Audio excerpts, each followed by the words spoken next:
একই কাণ্ড দেখুন, দিনে দুপুরে সিভিক ভলেন্টিয়ারের কার্যকলাপ যা দেখে অবাক সকলে। সাধারণ মানুষের সুরক্ষা ও নিরাপত্তার দায়িত্বে যাদের থাকার কথা তারাই নাকি অবৈধ নেশার কারবারের সাথে যুক্ত। এবার সংবাদ শিরোনামে এক সিভিক ভলেন্টিয়ার মাদক সহ জলপাইগুড়ি কোতোয়ালি থানার পুলিশের হাতে গ্রেফতার কিশোর রায় নামে অপসারিত সিভিক ভলেন্টিয়ার ও তার এক সহযোগী।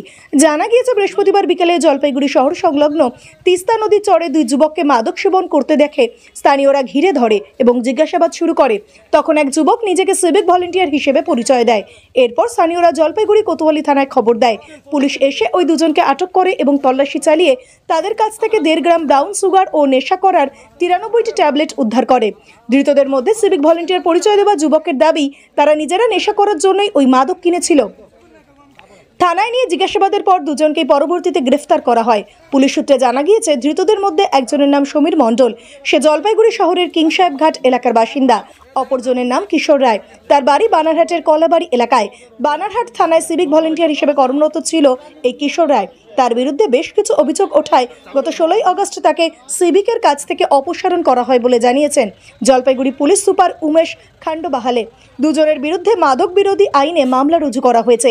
আজ শুক্রবার দুজনকে জলপাইগুড়ি আদালতে তোলা হবে এবং রিমান্ডে নেওয়া হবে বলে পুলিশ সূত্রে জানা গিয়েছে।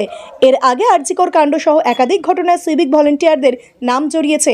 এবার মাদক সহ এক প্রাক্তন সিভিকের গ্রেফতারির ঘটনায় বেশ চাঞ্চল্য তৈরি হয়েছে। পুরো গ্যাস লাইটের আওয়াজ, আমরা ভাবি যে হঠাৎ কি ব্যাপার, গ্যাস লাইটের আওয়াজ পাওয়া যাচ্ছে।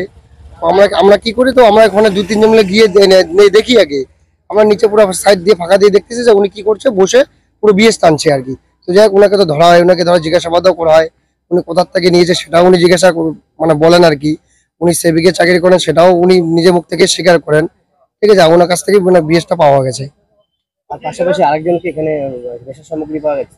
হ্যাঁ, আরেকজনকেও ধরা হয়েছে। উনি নেশা অন্য জায়গা থেকে আসেন, উনি সাইকেল নিয়ে আসছেন, ওনাকেও ধরা হয়েছে। একই সময় দুটো ঘটনা। এই যে সিভিক ভলেন্টিয়ার নেশার কি বললো তখন, স্বীকারোক্তি কি দিল, কি বলছে?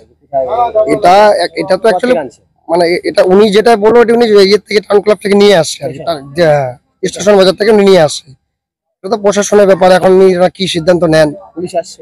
হ্যাঁ, পুলিশ আসছে। পুলিশের হাতে দুজনকে তুলে দেওয়া হয়েছে। সিভিক যদি এরকম নেশা করে এবং নেশার সামগ্রী নিয়ে কারবার করে তাহলে কি বলবেন? ওটাই তো দুঃখজনক ব্যাপার। আজকে যদি ওরা প্রশাসনে আমরা গরিব আমরা প্রশাসনকে ইয়ে ভাবি আর কি, ওনারা যদি এইসব নিয়ে ইয়ে করে তাহলে তো আমাদের এর থেকে দুঃখজনক আর ঘটনা নেই। আজকে আমাদের কিছু হয়ে গেলে আমরা প্রশাসনকে ভরসা করি, ওনারা যদি এইসব করতে জড়িত থাকে ওটাই তো ভালোভাবে তদন্ত করা হোক।